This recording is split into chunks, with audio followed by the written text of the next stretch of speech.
You know, Good evening, internet friends. It's Sunday. I've really got nothing to say today. The only thing that I saw hit the news was Trump's tax returns being released. If you want more information on that, I highly recommend traipsing over to the New York Times.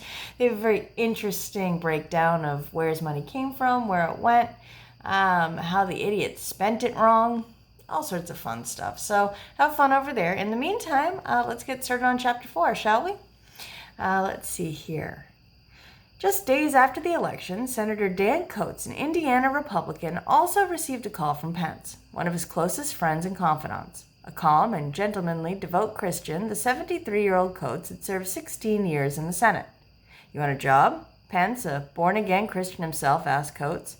No, Coats said. "I don't want a job." Pence knew Coats was on a different path. Pence, when governor of Indiana, had invited Coats and his wife, Marsha, to stop by for dinner with him and his wife, Karen, at Ann's house. The governor's retreat in a rolling, wooded area about 45 minutes outside Indianapolis in Brown County. Religion was a central force in the Coates' life. Dan and Marsha had met at Wheaton College, an evangelical liberal arts college in Illinois, 50 years earlier. The Wheaton College motto is, "For Christ and His Kingdom." Evangelist Billy Graham was a dominant and abiding influence at the school. In a lengthy prayer session, the four agreed they needed to make some decisions about their futures. Should Pence run for president or a second term as governor? Should Coates seek another term in the Senate?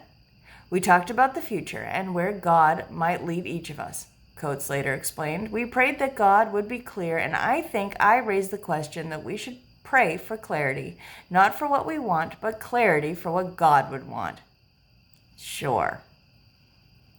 Coates did not believe any of them had a special line to God. It is just simply built into our faith that ultimately we are His children and He has a plan for us, and we don't know what it is, and our job is to be obedient and to ask for clarity and then to fulfill it. Sure. Pence recounted the Old Testament story of David, who was hiding from King Saul in a cave when God sent a spider to weave a web across the cave opening. On seeing the web, Saul did not enter the cave. The spider had concealed David's presence and saved his life. The story showed that even a spider might be an instrument of great salvation in the hands of God. Marsha Coates, whose grandparents were ministers, had never heard a sermon as serious and deep. The story raised obvious questions. Could a spider, normally a cause for fear, bring salvation? By the end of dinner, two decisions had emerged. Coates would not run for another Senate term after his term ended, and Pence would not run for president. Pence's unexpected selection as Trump's running mate had taken them all by surprise. In their post-election call, Pence proposed Coates come speak to Trump even if he did not want a job. He could describe how the Senate works. Coates had been around long enough to know this was a recruitment tactic dressed up as a request for wise guidance. Coates bit anyway. Of course he did. In late November, he traveled to see the president-elect at Trump Tower in New York City. Coates was uneasy. When the Access Hollywood tape revealing Trump's lewd comments about women surfaced during the campaign, Coates had blasted his party's nominee on Twitter. "Donald Trump's vulgar comments are totally inappropriate and disgusting." "So you want a job?" said Trump, acting as if he was unaware or didn't care about Coates' earlier comments. No, I don't want a job." "How about becoming an ambassador?" "I've been an ambassador," Coates said. He had served 4 years as ambassador to Germany for "How about Russia or China?" Trump asked, suggesting that would be a promotion. Coates explained he had been banned from Russia several years earlier because of his vocal criticism of the Russian invasion of Crimea. "That's great," Trump said, adding, "We'll send you to Russia and that'll really stick it to them." Trump was clearly basking in his role as the future president. Just then, Trump was informed that Harold Hamm, a billionaire Oklahoma oilman and big Trump money man, had arrived. "Bring him in," Trump said. "The more people around, the better, it seemed." "This guy, he sticks a straw in the ground and up comes fucking oil," Trump said. "Wherever he drills, he finds oil." The discussion quickly turned away from Coates to Hamm. Almost as an afterthought, Trump said he would call Coates about a job. Coates left Trump Tower and didn't hear anything for a few months, but a month after their meeting, Pence phoned again. "The president would like you to be director of national intelligence." Coates paused. The role, often referred to in its abbreviation DNI, or as the intelligence czar, had been created in the wake of massive information and coordination failures before the 9/11 terrorist attacks. This was one of the biggest jobs the president could offer, the top position in the intelligence world, overseeing 17 intelligence agencies, including the CIA and the National Security Agency, which intercepted worldwide communications. As a member of the Senate Intelligence Committee, Coates knew the post of DNI would virtually guarantee him admission to the president's national security inner circle and the very center of the central nervous system of the American espionage establishment and its secrets. Still, Coates was reluctant. Coates sounds like a relatively smart guy. Marsha urged him to take the job. "Such an awesome position and powerful and kind of frightening," she said. "That is dumb people talk." She understood her husband's uneasiness about Trump. He had split the Republican Party. Republican members of her own family had told her before the election they could not vote for Trump, even when he looked like the presumptive nominee. Marsha was the sole Republican committeewoman for Indiana, appointed by Pence 3 years earlier. She asked her family members, "Who are you going to vote for then?" "We probably won't vote," they said. "That's not right," she said. "They were Republicans. As Americans, you need to vote. And that's part of what living in a democracy is all about." One outspoken relative said of Trump, "He's not a Christian. He's not a nice person. He's not a moral man." By then, Marsha had sorted out her own position on Trump. Privately, she knew he was, as she put it, a philanderer and a womanizer, no doubt about it. Trump was pro-life, however, and he had promised to fund a stronger military. Dumb, dumb, dumb, dumb, dumb, dumb, dumb, fucking dumb, dumb, dumb. Sorry. The family would not budge. As committeewoman, she needed to deliver the state of Indiana to the Republicans, and after Trump won the Indiana primary, Marsha Coates weighed in with a stark declaration of her endorsement in a public letter to follow Indiana Republicans. "I fear if we do not unite to support Donald Trump, we will again open the door for at least another 4 years of Washington implementing a left-wing agenda," she wrote. "Conservatives stand to lose not only the White House and control of the executive agencies, but also the Supreme Court." Oh, how true that turned out to be. As a conservative, pro-life, evangelical female Republican, I understand the conflict many in our party feel about supporting Donald Trump. Trump was not my first choice or even my second choice. He is not a humble man. I truly believe the office will change Donald Trump. Ha ha ha. Dum dum dum dum dum. You know, what's the saying? Believe someone when they show you their true colors in the beginning. I believe it will humble him, and I think even Donald will be impelled to turn to God for guidance. Dan Coates had even handed a copy of his wife's open letter to Trump when the Republican nominee was in Indiana. Later, Trump ran into Marsha Coates and promised, "I won't let you down." He put his arm around her and said to others there in a friendly, warm way, "She scolded me." "Trump is so controversial," she later said to an associate. "He's the kind of person that would inspire crazy people." I think she might be a crazy person. Dan Coates accepted the DNI post. He concluded Pence was trying to seed the Trump cabinet with allies, people who shared his religious values, and he agreed to be nominated. As a former senator, he was easily confirmed in an 85-12 vote. Real life set in immediately. Security personnel tore up the Coates' Northern Virginia home to set up a sensitive, compartmented information facility, SCIF, or SCIF, maybe? Seems about right. In the basement of their 3-story house to handle the most important and highly classified information. Cameras and a sophisticated security system also were installed, and intelligence and security personnel began to man the basement SCIF around the clock. Outside, security teams in 12-hour shifts sat in a car in front of their house. Privacy no longer existed. With all the people and apparatuses, Coates and his wife even worried that they were being spied on. Soon, after the job and attending his third intelligence briefing to the president's daily briefing, Coates asked for some time alone with Trump. Mr. President, Coates said, there will be times when I will be walking in here to brief you on intelligence and you're not going to be happy with what I have to say. That was his job, and he wanted the president to know it was not personal. Coates felt the declaration sort of freed him up. In his first 3 months as DNI, Coates felt utterly overwhelmed.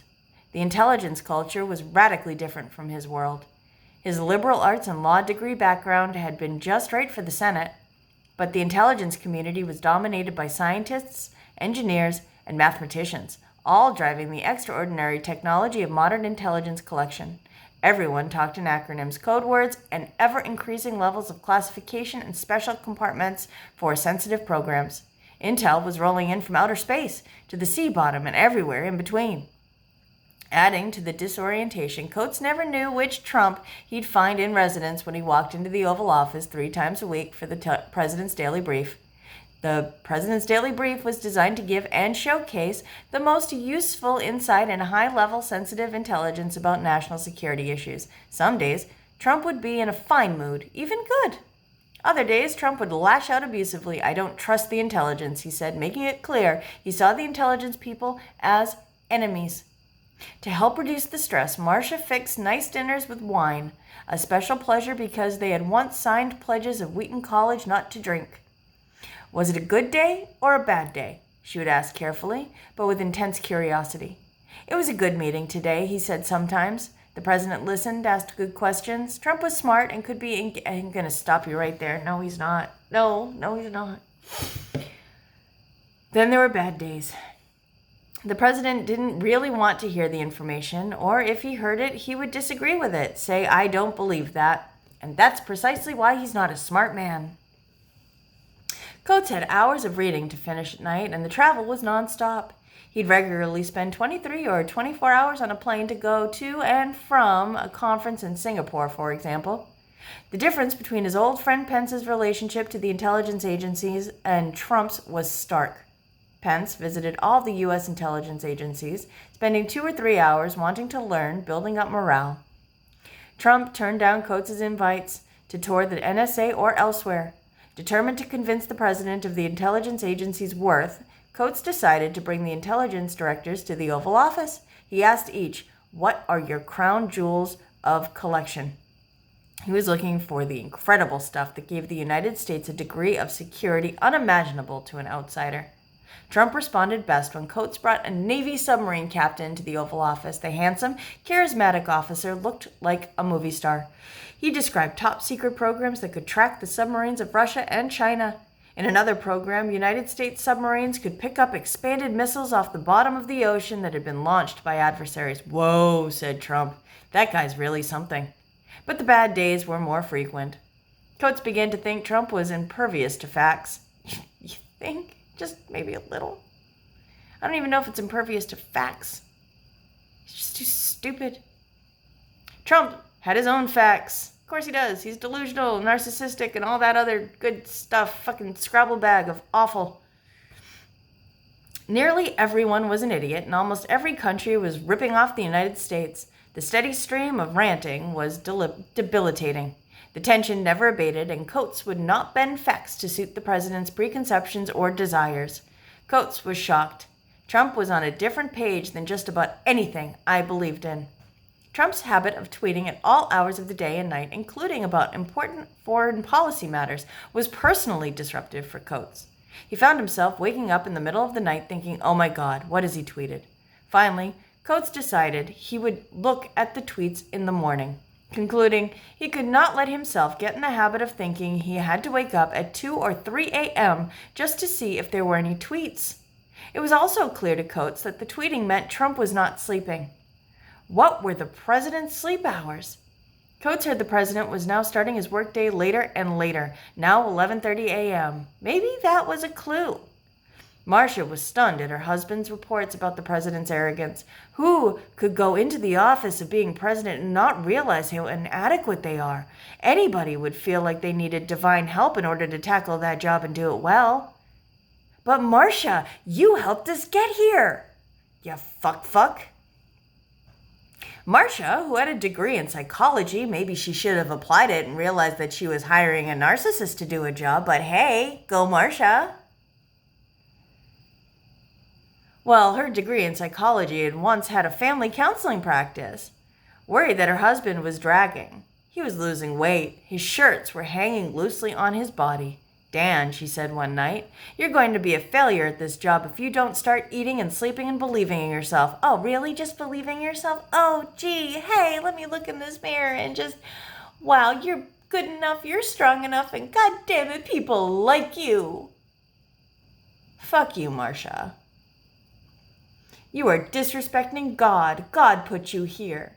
If you are not doing the job, she said, you are letting down not just the country or Trump. Being director of national intelligence was part of God's plan for him. He was letting God down. Marsha was tired of his complaining, and I am fucking tired of people like Marsha. You wouldn't be in this position if the Lord didn't believe you were the right man for the job. Sure thing, lady. Sure thing. Anyway, that concludes chapter 4. I'm going to try and do tomorrow as well, so catch me up on this channel. Like I keep reminding folks, like and subscribe if you want updates when I post these videos. They're kind of sporadic these days. I am finding that by the end of the day, I am starting to feel like I've been hit over the head with a shovel, both in an emotional and just drained kind of pandemic sort of way. The whole thing's just getting real tiring. I will most likely not be posting anything on Tuesday. I may go live for a drinking game, so stay tuned for the debates. We shall see, we shall see. In any event, stay sane out there. Love y'all. Take care of yourself and your families. Bye now.